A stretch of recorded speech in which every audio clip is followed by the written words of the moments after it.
بهمة حب الأنام নবী করিম সাল্লাল্লাহু আলাইহি সাল্লাম বলেছেন যাকা নাফসুল ঈমান, তোমার মনে আল্লাহ সম্পর্কে বাজে চিন্তা আসছে, আসার পরে তোমার মনটা অস্থির হয়ে গেছে, এটাই তো তোমার ভিতরে ঈমান থাকার দলিল।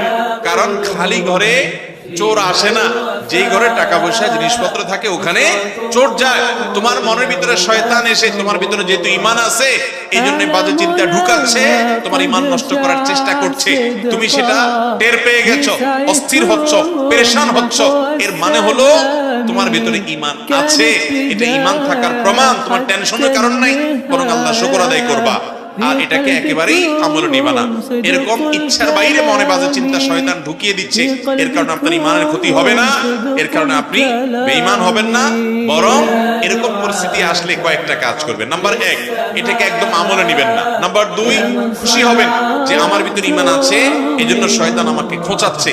কোন অমুসলিম, কোন ভিন্ন ধর্মের অনুসারী কিংবা কোন নাস্তিক জীবনে এই কথা বলবে না যে তার মনে এরকম হঠাৎ হঠাৎ বাজে চিন্তা আসে, কারণ ওর ভিতরে তো ঈমানই নাই।